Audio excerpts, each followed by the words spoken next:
Olha aqui, gente, vamos fazer a nossa primeira página de hoje e eu quero dar um recado, né, aos nossos coleguinhas de Araque que realmente partiram para um ataque maciço em cima de todos nós, não é? Aqui no nosso programa, nossa equipe, nossa reportagem, enfim, tudo. Deixa eu falar uma coisa para vocês. Eu queria saber que parte do programa que vocês perderam em que o Tom Veiga tenha sido ofendido, desrespeitado, insultado. Em que momento do nosso programa vocês ouviram qualquer palavra contra esse grande artista, esse verdadeiro comunicador que ele era e que deu vida ao Louro José? Em que momento ele foi invadido na sua privacidade? De jeito nenhum, não é? Porque eu vou falar uma coisa para vocês. Vocês vêm falar em empatia. Vocês sabem desde quando eu conhecia o Tom? Vocês sabem que eu fazia muito note a note com Ana Maria Braga nos tempos da Record? Sabiam disso? Sabiam que a gente tinha uma amizade, um respeito mútuo de muito tempo? Sabiam que o Tom Cavalcante, aliás, de novo eu vou trocar, que o Tom Veiga, não é? Era muito agradecido ao nosso programa, esse programa aqui, não é? Justamente porque se sentiu sempre muito bem tratado e respeitado na sua separação da Alessandra, no seu casamento com a Cibele, a cobertura que a gente fez daquele final de casamento de 14 anos, a cobertura que a gente fez desse casamento de janeiro, que infelizmente durou muito pouco tempo. Vocês sabem disso? Vocês imaginam o nível de relacionamento que a gente tinha para falar que não houve empatia? Vocês já pararam para pensar que às vezes as nossas fontes são as próprias pessoas envolvidas nas histórias? Que tal começar a pensar nesse tipo de coisa antes de falar bobagem? Qual foi o desrespeito e ontem mostrar para vocês o lado angustiado do homem que tinha uma decisão profissional muito difícil a ser tomada, que não queria mais nada disso, que não queria ser o personagem mais, que não queria mais a vida de um programa diário, que queria ir embora do Brasil, viver nos Estados Unidos ao lado da família ou mudar para Portugal. Ele estava cansado, ele deixou isso muito claro. Onde é que a coisa estava pegando? Pegando porque ele não queria deixar na mão a maior e melhor amiga dele, que era Ana Maria Braga, no momento em que ela estava precisando dele demais, no momento em que o Mais Você ainda continua correndo risco, porque a gente nunca sabe, porque conseguir essa vitória de voltar para o ar com seu próprio programa, vocês sabem o que custaram e a luta que foi. E se teve um programa que defendeu, né, o Mais Você, a Ana, o Louro, a equipe toda, que lutou de verdade pela volta do Mais Você ao ar, foi o nosso programa, foi o A Tarde é Sua. Nós passamos 5 meses cobrindo esses bastidores turbulentos, essa coisa que eles estavam sofrendo na própria pele, que não foi fácil, gente. E só aqui no nosso programa é que vocês estavam sabendo a verdade, porque os outros programas se fingiram de mortos, os outros coleguinhas ignoravam as coisas, não podem mexer com a poderosa. Nós não. A gente estava sabendo de pessoas lá de dentro, tudo o que estava acontecendo, e a gente estava passando isso para vocês. Porque o nosso compromisso é com o público, não é com a emissora A, B ou C, com artista A, B ou C, não é. Nosso compromisso é com vocês. Então, se ontem nós colocamos no ar o desabafo do Tom, aquilo que ele estava sentindo de verdade, aquilo que ele queria para os próximos, né, tempos da vida dele, é porque isso era o pano de fundo de uma situação que terminou, infelizmente, muito mal. Porque a pergunta do dia era, por quê? Por que isso aconteceu?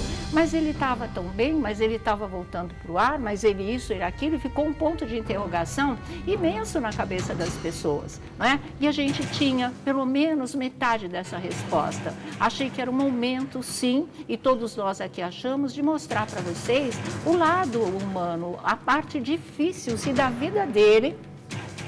E nós temos mais revelações bombásticas hoje, vocês gostem ou não, é o nosso trabalho. Ninguém vai dizer para a gente como é que a gente vai trabalhar ou deixar de trabalhar, mesmo porque esses falsos críticos não têm os pés no chão e não sabem das coisas que a gente sabe.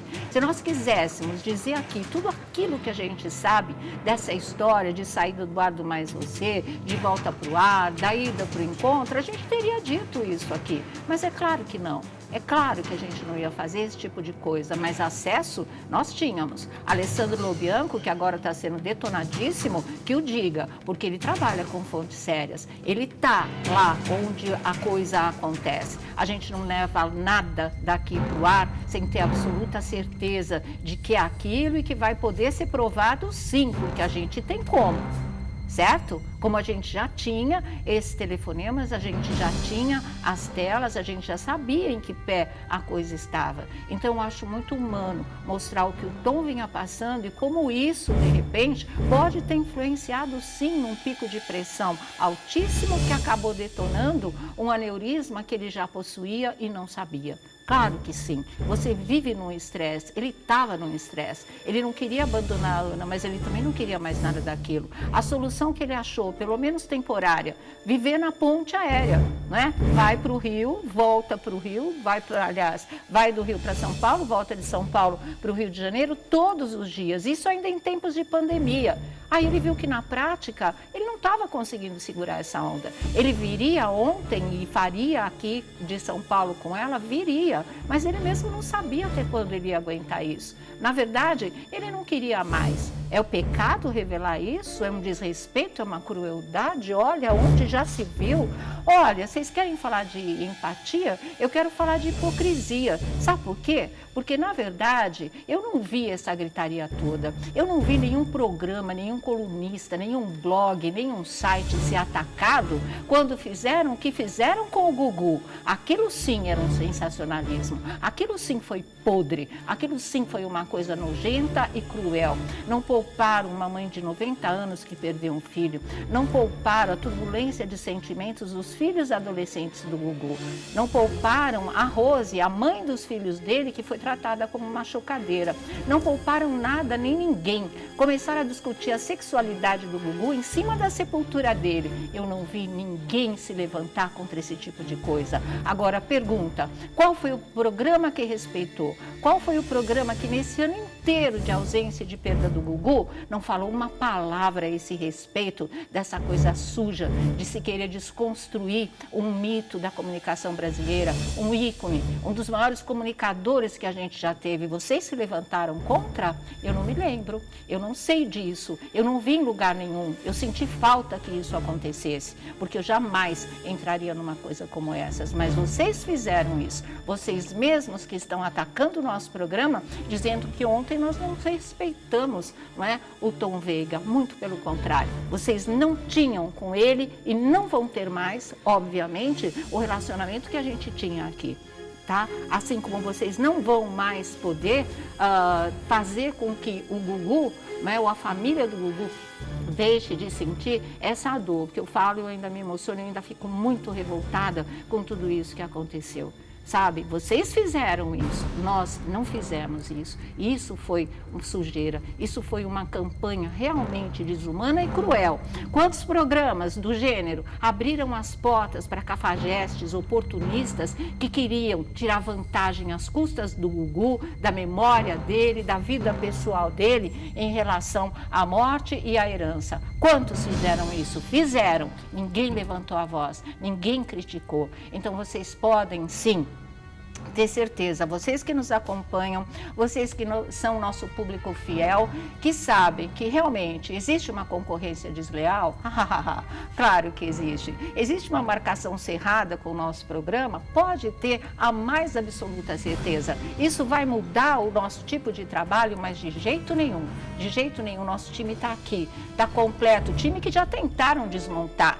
Não é? Já implicaram com um, com outro, já levaram para os jornais, já vazaram até áudio de reunião de trabalho nosso. Tudo isso já fizeram, mas não é? O programa que é sensacionalista é o A Tarde é Sua.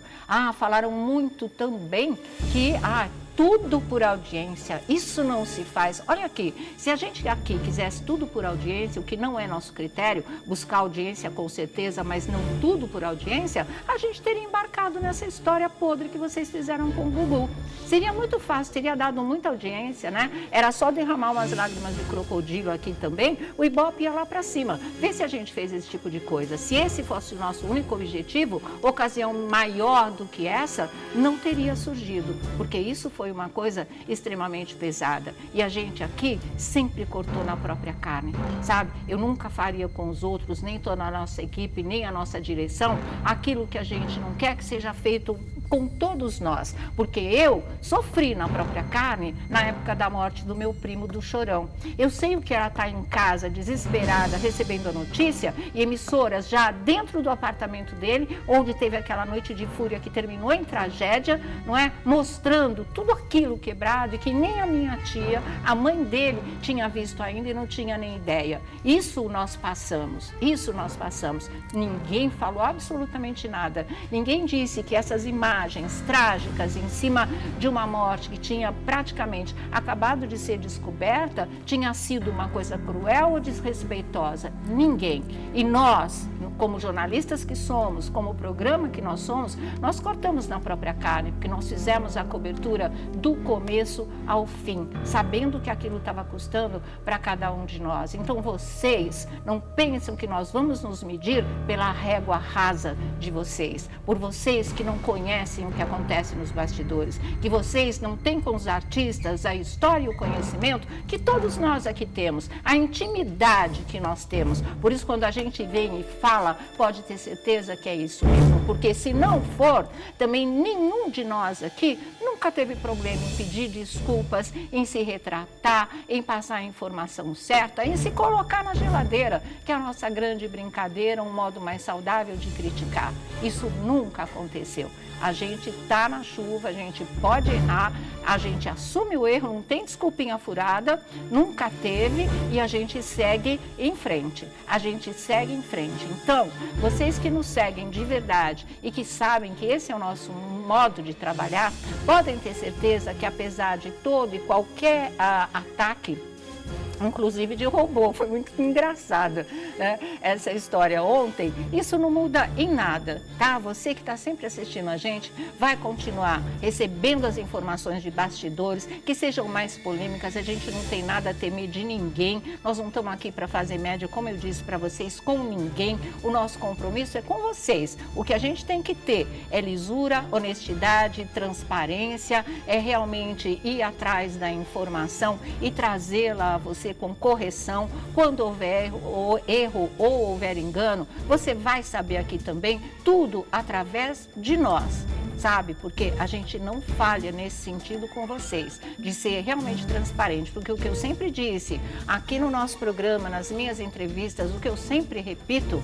é que o olho da câmera é o olho do telespectador. Quando a gente está olhando para a câmera, a gente está olhando para você, que está nos recebendo na sua casa, que está nos assistindo aí na sua sala, no seu quarto, no seu trabalho, onde quer que você esteja, a gente está olhando para você. E se a gente tem uma câmera e um microfone na mão, que são as armas do bem, a gente tem que saber usar. E é isso que nós temos feito, senão nós não estaríamos só com esse programa aqui há 14 anos no ar. Então não são essas fofoquinhas, não são essas calúnias, não são essas maneiras distorcidas de ver as coisas e de querer que o público passe até essa imagem do nosso programa, ou de mim, ou dos meus colegas, que vai fazer com que a gente mude o nosso rumo. Quem quer ficar, fica. E todo mundo tem ficado, gente. Olha que um programa há 14 anos no ar, um programa diário, quantos já passaram por aqui? Quantos já aprontaram o que aprontaram com a gente, sempre tentando dar puxada de tapete, sempre tentando desmontar esquema? Eles já foram. Meu pai sempre dizia, as caravanas passam, e elas passam de verdade. Então, hoje eu vi uma coisa muito bonita que eu acho importante até colocar aqui para vocês, que é o seguinte. Estava no Instagram, inclusive, que chama Despertar o Divino. Eu achei muito bonita essa história, eu falei, puxa vida, é assim, aquelas deusdências, né? Uns recados que Deus manda pra gente de umas formas meio tortas, mas que não são. Que era um texto que dizia, os lençóis do vizinho. Então era assim, era uma mulher que todo dia no café da manhã olhava para frente, para o apartamento de frente, para sua vizinha, olhava para os lençóis que ela tinha acabado de estender e dizia, dizia para o marido no café da manhã: olha, essa vizinha não sabe lavar lençol, ela só pendura lençóis sujos. No outro dia, a vizinha lá pendurava os lençóis, a mesma mulher olhava e dizia: nossa, mas será que ela quer que eu vá ensinar ela a lavar os lençóis? Será que é isso? E o marido ouvindo. Num outro dia, ela olhou de novo para o terraço da vizinha, para o quintal da vizinha, e falou: nossa, os lençóis estão brancos. Será que finalmente ela aprendeu a lavar os lençóis? E o marido dela respondeu: não, fui eu que acordei mais cedo e lavei a nossa vidraça, e limpei a nossa vidraça. Ou seja, não é? Tudo que vocês estão vendo negativo aqui no nosso programa, ou tentando sujar a nossa vidraça, está aí impregnado na vidraça de vocês. Então, por favor, antes de falar do nosso programa, lavem as suas vidraças, tá certo? É só isso que eu tenho para dizer.